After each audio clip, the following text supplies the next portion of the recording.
Here we go. College Football Payoff podcast is back. Week 1 officially. Episode 58. Wow. That's Fuji Bets. I'm Dan. And it's officially the start of the college football season. We're excited to get going. I mean, last week was a little teaser. It was fun to sit down and be able to watch some games, I guess you could call it. Navy, Notre Dame. I thought Navy was going to throw a lot more, but that's fake. Ohio, San Diego State was going to be really good until Curtis Rourke got hurt. So yeah, that was rough. It's still a good game. So I'll take it. I mean, Vandy, Hawaii ended up being pretty good. So yeah, that was a great game. I was satisfied. Jacksonville State and UTEP was a good game, but it was just a horrendous football. I know. I watched the end of that one because I had UTEP -1, not on the pod card, but on my normal card. And they threw that pick at the end. I was pissed. And then finishing up with USC at the end, that was fun to watch. Caleb Williams. That play where he fumbled the snap and then threw it. I was watching that live. I was like, holy shit.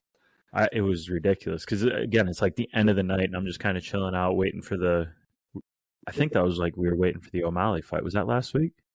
That was 2 weeks ago. 2 weeks ago. Yeah. Well, we were watching something out. I think it was another fight that we were watching, but I kind of watched it. I'm like, holy shit, that's kind of crazy. O'Malley was crazy. Let's see here. Okay, you want to go over the picks from last week because I have some gripes with college football again.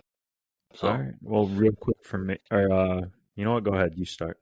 All right. So I took Vandy -17.5. Didn't even come close, but it is what it is. There was a couple chances for it to come close, but man, that Hawaii team is a lot different from what they debuted last year, and I really like their quarterback. So I'm not going to give it out on the pod, but I did snag a Hawaii +6.5 before the line moved for this week. So nice little half unit bet.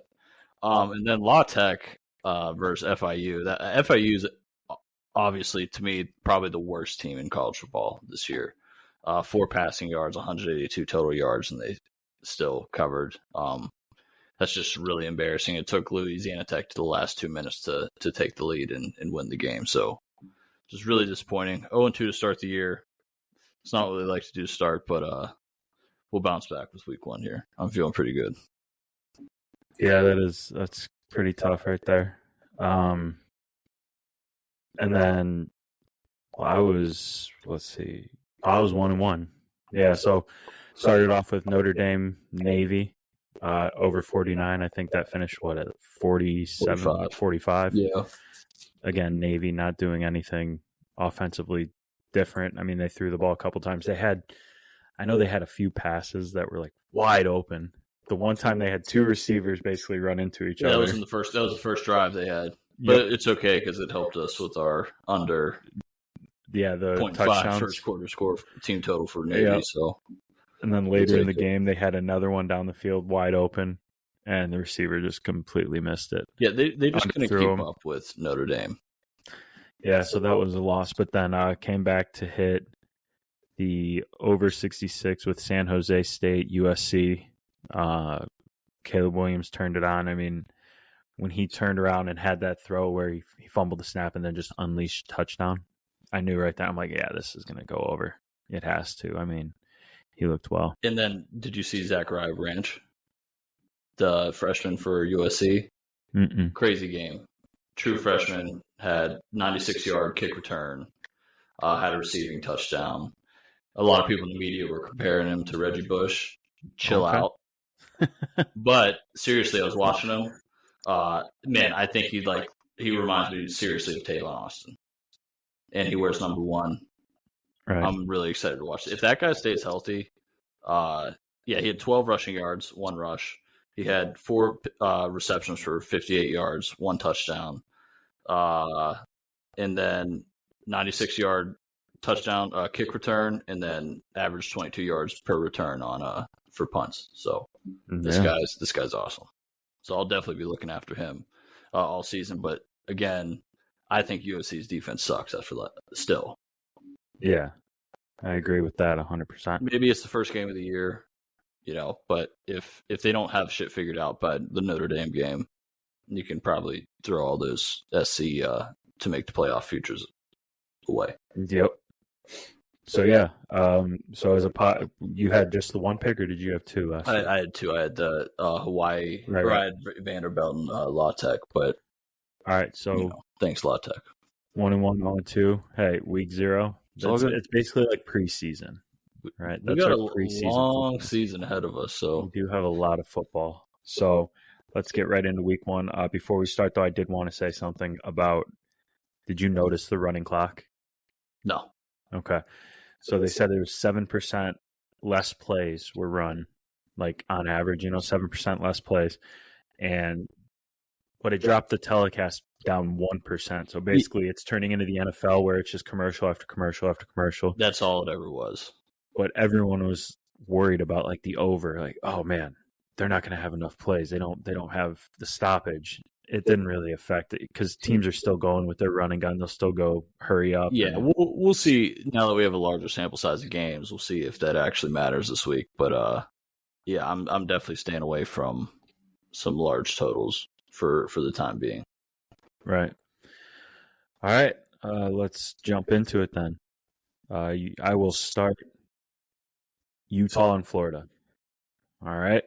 I got Utah minus 4.5 here. So a lot to unpack with this game. Probably the biggest storyline is going to be Florida replacing Anthony Richardson. Actually, this is a game where each team has new quarterbacks coming in. Yeah. So Anthony Richardson, we all know he's gone. He's in Indy. Wisconsin transfer Graham Mertz is coming into Utah, where last year, 19 touchdowns, 10 picks. He wasn't anything special at Wisconsin. Florida's returning 55% production offensive-wise, excluding 4 offensive linemen. And then Utah is returning 88% of their production. But the big thing here is, I'm sorry, I said Graham Mertz is coming in for Florida. Yeah, but he's playing in Utah. It's in Utah. It's coming in for Florida. I started reading and I'm like, what the hell? But the big thing with Utah's quarterback is going to be Cam Rising. Everyone thinks he's up in the air. He's not playing. He isn't playing. Bold prediction right now, he's not playing. I am operating as if he's not playing. I don't think he's playing, and I don't have a problem with it because he's been out since the Rose Bowl. So it's not like this backup quarterback didn't go through all spring with all the reps and all fall camp with all the reps. Okay. I don't think like it's like this big going to be this huge drop off. I think this guy's prepared. And even if he is prepared, I think Cam Rising is playing. Oh, you do? Yeah, based on how Kyle Whittingham on Monday, they were asking him, and coaches, like, he was kind of null on it a little bit. He didn't really, is he playing? You know how coaches are. But then they went up to Cam Rising. He's like, dude, I feel fantastic. We saw the line move a little bit, I think. Yeah, it's going back and forth. I think Cam Rising's playing. If he's playing, I love minus 4.5. Well, that's why I'm taking minus 4.5 because I believe he is playing. But even if he isn't playing, I still feel confident with this. I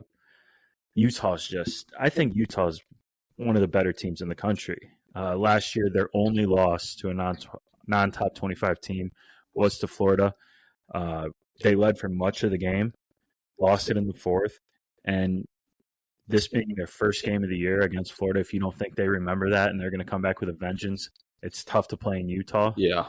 That's a tough spot for Florida to come into. Florida has a new defensive coordinator.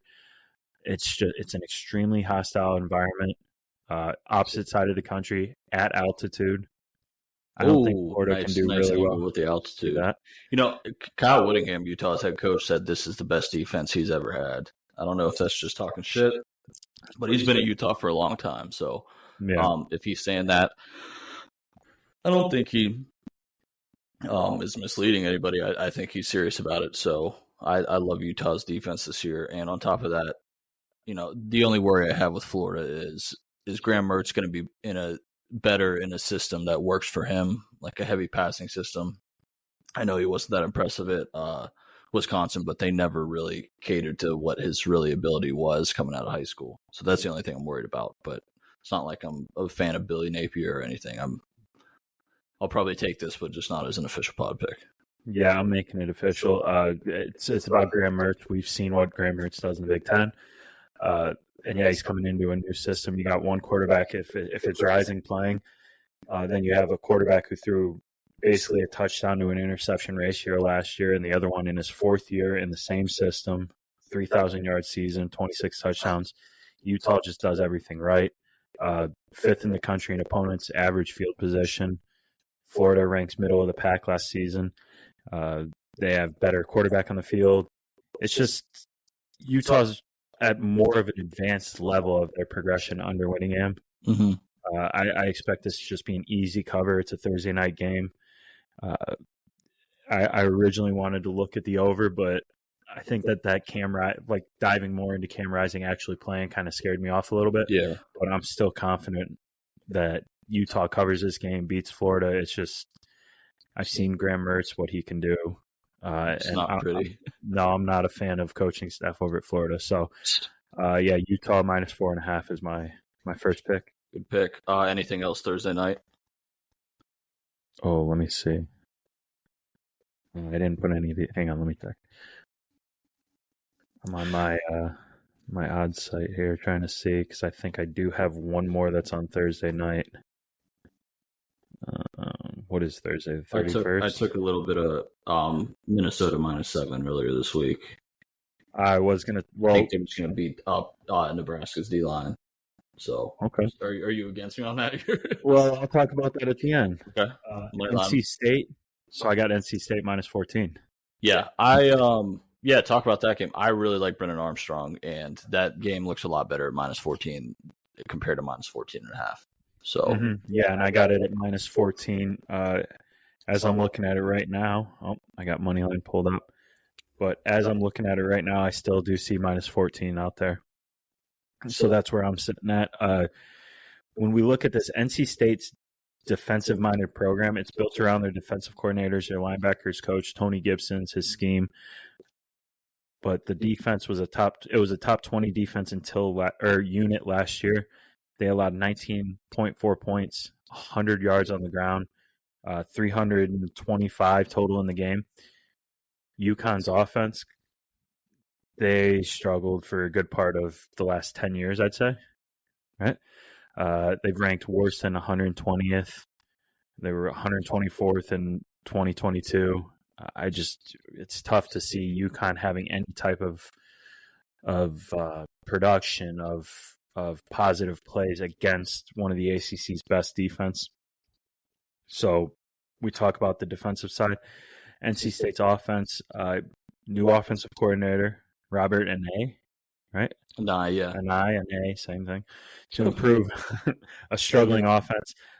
He had success at Virginia. He was a play caller for the current starting quarterback at NC State, Armstrong. So that's kind of a little, you got a little chemistry there. They teamed up in 2021, helped Virginia finish top 10 in offensive rating. But since Armstrong's transferring into a system that he's already familiar with, it should help to kind of ease it out a little bit, kind of iron out any wrinkles that might be in the play calls. NC State was a 38-point favorite when it hosted UConn. Even with the change in home field, there's too big of a talent gap between these teams. I think NC State's improved passing attack is just going to destroy UConn's secondary. It's going to be a field day. There's going to be better play calling, veteran passer. I don't see UConn having anything to attack that defense that NC State has.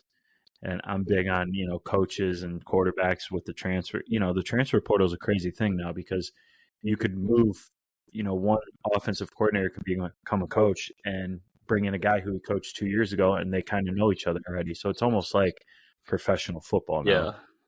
But, yeah, I love it. I like NC State -14. I think their defense is going to hold on, and it's UConn's inept ability to score points. Yeah, they're a different UConn now with Jim Moore at coach, but really, I mean, when you compare rosters, NC State's just leagues above them. Like I said, if you can get it at 14, Mm-hmm. I like it. I'll probably throw a half unit on it. So Yeah. I like, and I'm excited to see Brennan Armstrong on a good team again. Yeah. So he was really good at Virginia. Oh yeah, he absolutely was. So I'm ready to see him like in an environment where he can actually win. Yeah. All right. Anything else Thursday night, or Well, we'll get back to that if you're gonna. yeah. You're talking about Minnesota, Nebraska, right? Yeah. Is that a possible money line money maker? Yep. Nice. All right, let's go to Friday. Sorry to spoil it. Friday, my first pick of the week. I snagged this earlier on Tipico in Ohio for at minus 15.5 because I thought it was going to probably close at 17.5. But currently for the pod, since it's Wednesday night, I have no more 15.5s, but I can still find a minus 16.5, and that'll be Miami, Florida over Miami, Ohio. I know Miami was maybe one of the second most disappointing team in the country last year behind Texas A&M, but they got rid of offensive dumbass Josh Gaddis. So I think that Tyler Van Dyke and Miami's offense will actually be able to score points this year. The talent discrepancy between these two teams. I mean, top tier ACC, top tier NIL in Miami. I think they're just going to play bully ball with Miami, Ohio. Miami, Ohio's quarterback's already talking shit, so you know how that always turns out. You know who it is, right? I forget his Blaine Gabbert. Blaine Gabbert's brother. Yeah. Sorry, Blaine Gabbert's brother. Yeah. Games in Miami. It's not like it's going to be a crazy environment or anything, but I think those boys are going to be ready to play. Mario Cristobal's, even if he's not that good of a coach, he's a hell of a recruiter. Man, the talent discrepancy between these two teams is just too big. And if you're going to give me less than 3 touchdowns, I'm going to take it. So simple. Tyler Van Dyke was on a lot of people's quarterbacks to watch list last year. Maybe this is the year he breaks through. So, and Miami's D-line I love. So all those things combined versus a MAC school, a mid-tier MAC school, give me Miami minus 16.5. Yeah. It was to the point where I wanted to go with the Red Hawks. I was like, man, Miami, this could be the year. Miami, Florida has been down for so long. I'm like, dude, this could be it. But once your quarterback comes out and starts talking like that, I'm like, fuck, what are you doing? Yeah, they might have been taking you lightly, and now they're not going to. So yeah, they're going to be made of an example of. So, any other game Friday night for you? Yeah, my third game. Oh shit! Okay. So yeah, I have 3 games on the plan, and to wrap it all up, I got Louisville. Let me make sure that my line's still there. Yep. So Louisville, Georgia Tech, Friday at 7:30. I got Louisville at -7 right now. It's a new era in Louisville. Jeff Brom, he's coming in. The offense is going to change up quite a bit. But when he was at Purdue, Brom's offenses like to throw the ball. 60% of the time they were throwing it.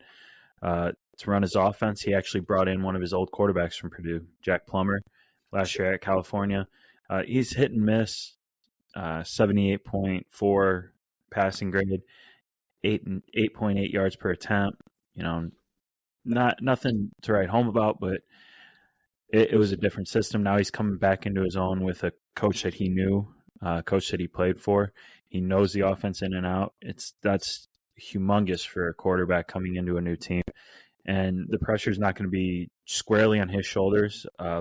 Louisville returns one of the best running backs in the conference. Jawar Jordan averaged 5.7 yards per carry last year, 26 runs of 10 yards or more. They're losing 3 starters across the offensive line, including an actual all-ACC left guard. But he went into the portal.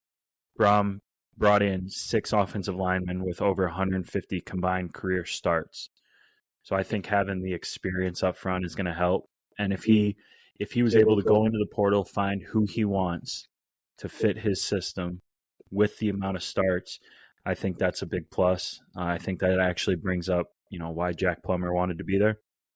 So the problem here is going to lie with Georgia Tech not being able to stop the run to save its life. It's just They were horrible. They're losing a massive amount of production in their front seven. Ely and Charlie Thomas both left for the NFL. Though that duo combined for over 230 tackles last year. So you're losing that. Brought in a few transfers. Yeah, that's all right. But Georgia Tech is not going to be able to replace both players and keep the same level of production. Oh. That's just absurd. The offensive side, Hayden's King transferred from Texas A&M. His career over there was it didn't go well. Yeah. He didn't do too well at Texas A&M. Brand new system with Buster Faulkner, first year's offensive coordinator. He was a quality control coach at Georgia for the last 3 years. In the past, offensive coordinator at Southern Miss, Arkansas State, Middle Tennessee. So nothing massive there. No big schools. Georgia, your quality control, whatever. He's always been pretty balanced. But I think here you got a team that one coach is bringing in a quarterback he's worked with and bringing in basically an offensive line that he wants that has experience. Yeah, his brother's he brought in his brother from Purdue as the offensive coordinator. Right, and you got a running back coming back who is the best in the conference, and now you're going up against a team who can't stop the run. New quarterback, new system. It's just not the best place for Georgia Tech. It's also a revenge game for Trey Cooley. Transferred to Georgia Tech from Louisville after backing up Jordan last season, but he's not really they're going to try to make that somewhat of a storyline. Not going to matter. Georgia Tech they were 126 in rushing success rate last season. Louisville's defense was outstanding. Both sides of the ball, I just don't see Georgia Tech having any shot in this game. 7 is kind of a steal, I think. So Georgia Tech, new coaching staff, a lot to replace. It's going to be growing pains. Yeah. You can still get it at -7 too. Yeah. Hop on these lines early because once the public comes in and bets these games Friday morning, you're not going to have -7 anymore. Right. So, yeah, I got it at -7, and that's what I'm going to roll with. And, my 3 games are out of the way, Thursday and Friday. I like speaking of family affairs with Jeff and Brian Brown coaching together. Plummer's dad is Jake Plummer, right? The former Broncos quarterback. Do you know what his post-NFL career is? Not off the top of my head, no. He's a psychedelic mushroom farmer in Colorado. Is he? Yeah. Man, I want my quarterback watching film on shrooms. I want him getting the insight. Up your mind. Yeah, I want the answers. So I like your pick. So I still got 2 left. So my next one is just a fade a really shitty team angle, and it is a big spread. You can still get it at 27.5, but I think Virginia absolutely sucks this year. And on a serious note, like what happened to their program at the end of last year is like very demoralizing. I don't think they're going to be getting up for that. But I don't like how this team is coached on offense. I'm not a fan of the defense. And I think Joe Milton, after, 5 tries at being a starting quarterback, is finally going to be okay in Josh Heupel's system at Tennessee. They are replacing a lot, but even if Joe Milton goes down, they have that Nico kid. Or is that I don't know if his name's Nico, but he's one of the best recruits to ever go to Tennessee at quarterback. True freshman this year. So at -27.5, I do think Tennessee is 4 touchdowns better than Virginia. I have Virginia's under win total, under 3.5 for the season. I'm gonna choose that Tennessee covers this game too. So give me Tennessee -27.5 in Tennessee. High expectation year. Crowd will be bumping. It'll be good old SEC football. Nico Iamaleava. Yeah, I think he got like an $8 million dollar or $8 to $9 million NIL deal to go to Tennessee. Mm-hmm. So if Milton does bad, they're going to be throwing him in after paying him that much. And I hope Milton doesn't do bad. I want him to do well. But me too. It's going to be tough. He's got an arm. If Jalen Hyatt was still on the team for Tennessee, like I think this spread would be like -31 because they just throw the deep fade every play. So, all right, one last one for me, and then we'll run through some other games real quick. I'm going to take Illinois -9. They have one of the biggest O-lines in the Big Ten, and they're going up against a MAC school with Toledo. Toledo does have a lot of returning starters, but they were just a shit show last year. I think -9 is a good number for this game. I think Illinois could definitely win by 2 touchdowns, worst case scenario. And on top of that, Brett Bielema is no joke. I think he's back with a vengeance in the Big Ten West this year. Everybody's talking about Luke Fickell, Wisconsin. Everybody's talking about Cade McNamara taking over quarterback at Iowa, and maybe they'll actually score points this year. But I think Brett Bielema has recruited this team to play that true hard-nosed Big Ten football, and Toledo's not going to want to go 4 quarters with that. So let's see, you give me a single-digit spread, I'm going to take Illinois. So shot for it around. Most places are still 9.5. But, I try to find that -9 and get any CLV you can. Illinois and Toledo, right? Mm-hmm.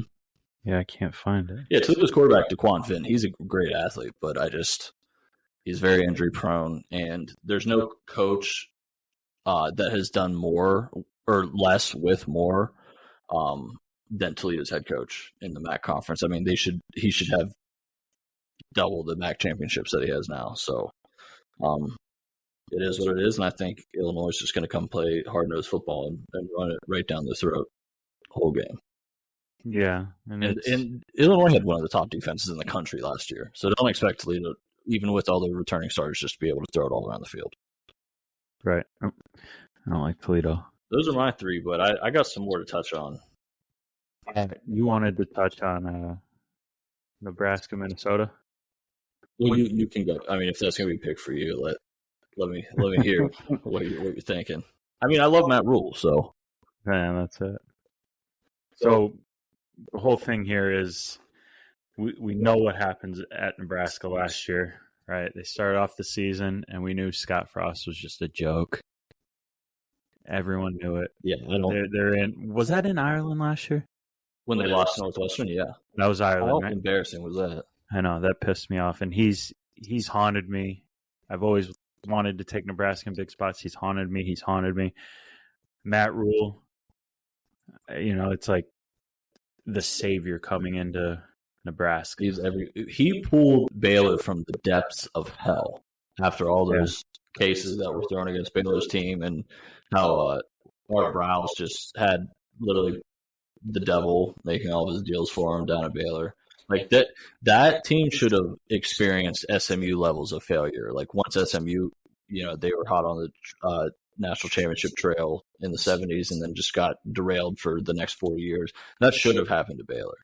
But Matt Rule, he's like the Jesus of football coaches. So, I mean, I don't think he'll do it year 1, but I like your angle here. Nobody knows, how Nebraska's going to come out.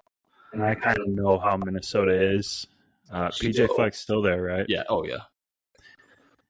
See, Matt Rule, when he was at Baylor, right, his 3 openers, he was 3-0 straight up. Mm-hmm. Now, it was against FBS schools. He was a heavy favorite, so he didn't cover the spread, but he was 3-0. Those teams were, they were ready to go. They brought their offense.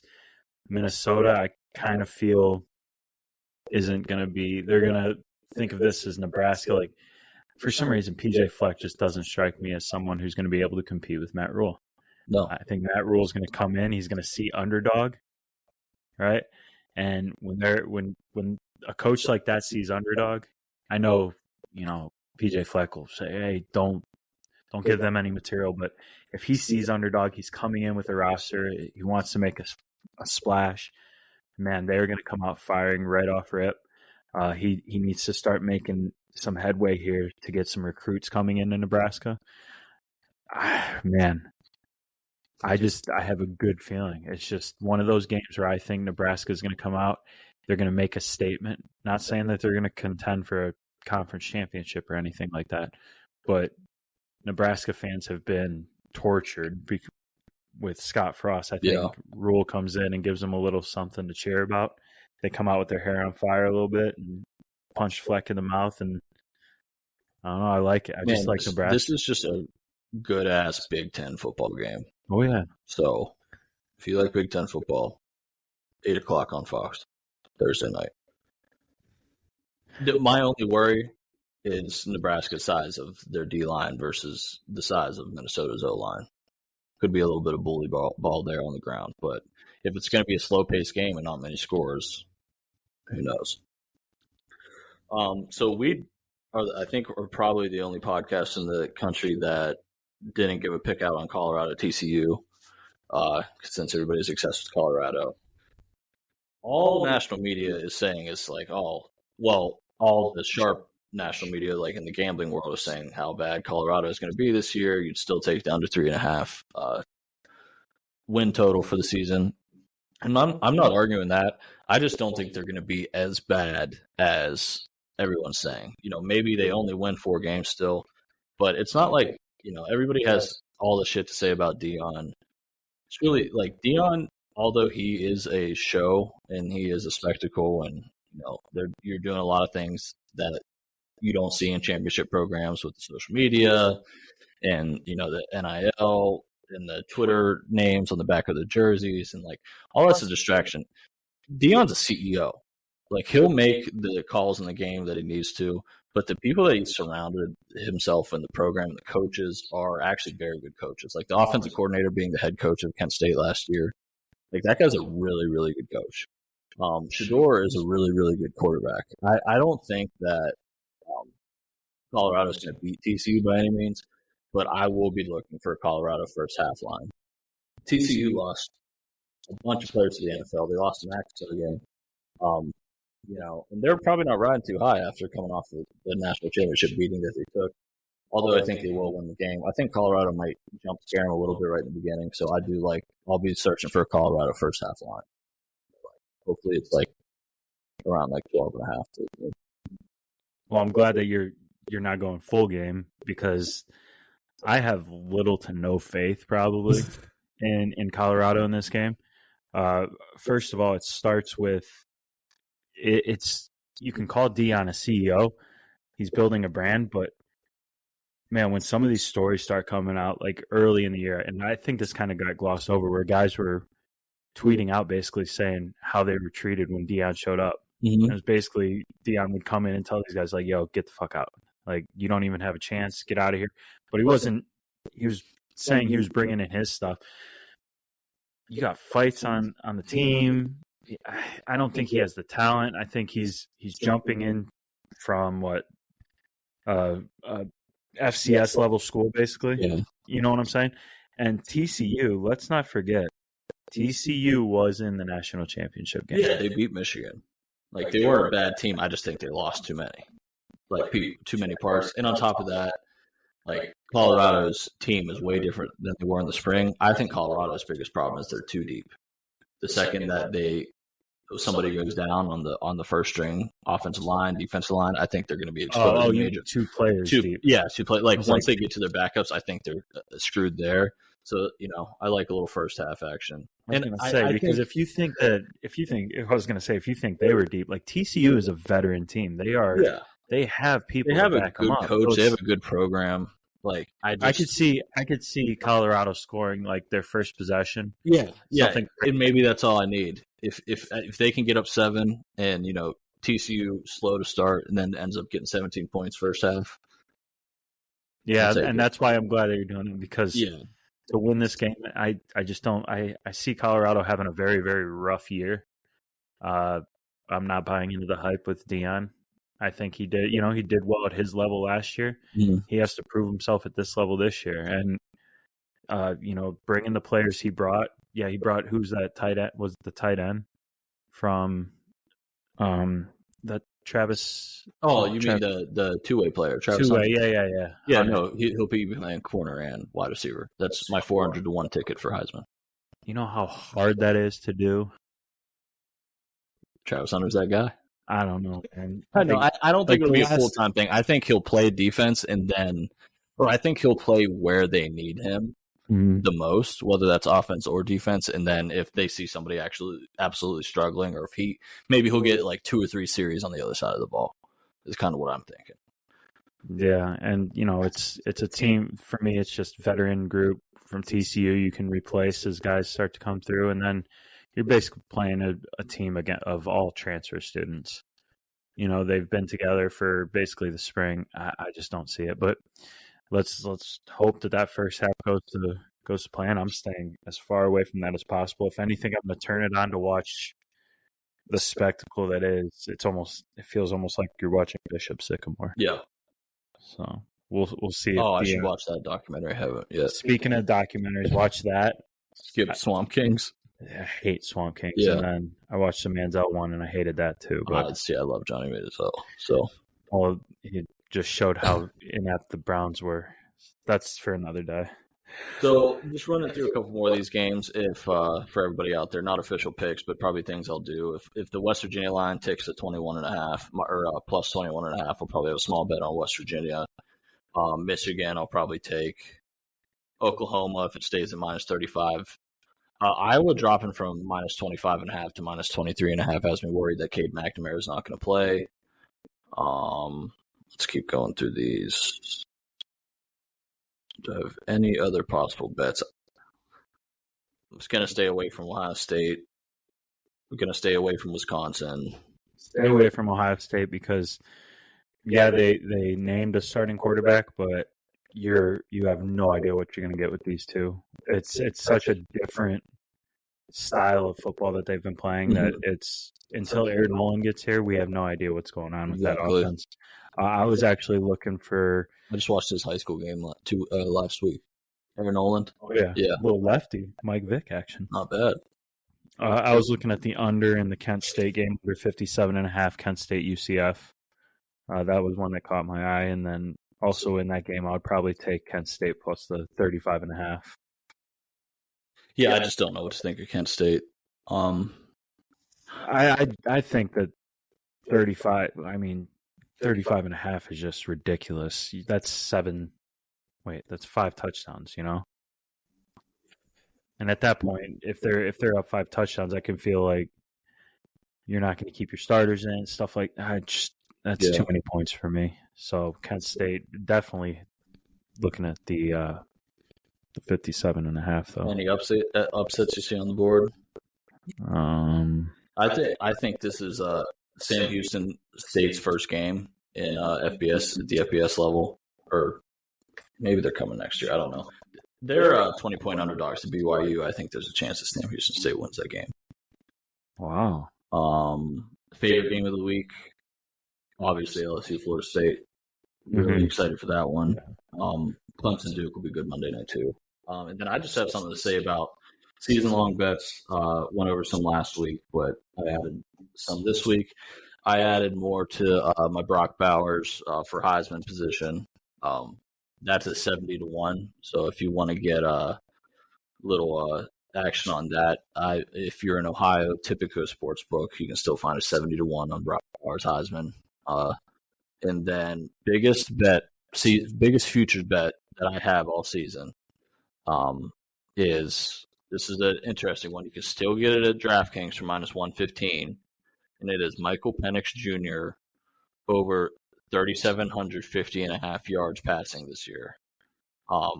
It's my favorite bet of the offseason. I have the most money on it out of any future bet. And Washington has arguably the top wide receiver room in the country, obviously behind Ohio State. And Kalen DeBoer, head coach of Washington, always explodes in year 2, no matter what program he's at. Michael Penix, I don't know, 4th or 5th year in the NCAA. Washington gets to avoid a bunch of big Pac-12 names. I think the only way this doesn't go over is if Penix Jr. gets hurt. So there's the only risk in my eyes that you have. So if I had DraftKings minus 115, Michael Penix over 3,750.5 passing yards this season. So yeah, I like that. I'm looking Saturday night, 7:30 games. We got North Carolina, South Carolina. I'd take South Carolina money line. They're plus. It's just plus 122, but I'd take South Carolina to win that game. And then West Virginia, Penn State. I'm surprised you haven't said anything about this game at all. No, if that ticks to 21.5, I'll take West Virginia. Penn State's got that the new quarterback coming in. Right, yeah. Massive dude. Yeah, everybody's so hot on him, but how could you be so hot on a player that you've never seen play before? Right, I saw him play. He played a bit against Ohio. Northeast Ohio guy. He's from Medina, but he played against Ohio State too for like a series, I think. But that's at Happy Valley nighttime. I mean, I just don't know what he's gonna bring to the table. And then of course Bama starts off their season with Middle Tennessee State. That's fun to watch. Just like Georgia and UT Martin. Yeah. All right, and then that's all I got. Yeah, late games. I'm looking. Nothing really jumps out. I might take Clemson on that Monday night game. Wait, we have Sunday games too? Yeah, that's the LSU at Florida State game. Yeah. Yep, LSU, Florida State, Northwestern, Rutgers. That'll be a big game. I mean, Rutgers finally wins their opener. Northwestern's just a dumpster fire right now. Yeah, that's all. That's it. All right, let's roll through these real quick. Let's wrap it up. So my games are basically Thursday, Friday nights, and then obviously I'm going to throw a bunch on the card. But Utah -4.5, Louisville -7, NC State -14, and then a little money line sprinkle. I'm going with Nebraska +245 right now against Minnesota. So I'm going Miami, Florida -16.5, Tennessee -27.5, and Illinois -9. Beauty. All right. Well, get our 2 losses back from last week. Yeah, it's gonna be a good week one. I'm gonna have a full ass card. It's gonna be a great day, great weekend. Go ahead and hit them with socials where they can find us. All that good stuff. We'll get out of here. Fuji Bets on Twitter. Find Dan at dposk13 on Twitter, and then most of all, follow the pod at CFP_pod. Like, subscribe, tweet at us. Anything to get the podcast traffic up. All right, you can find us anywhere: Spotify, Apple, iTunes, YouTube. Yeah, we're on YouTube too. So just let us know, and then, like we said, we're always trying to tweak it out a little bit, make it sound a little better each and every week, and get the best bang for our buck. So excited to roll into week one. I'm good. If you got anything else, all good. All right, that's Fuji. I'm Dan. We'll see you next week.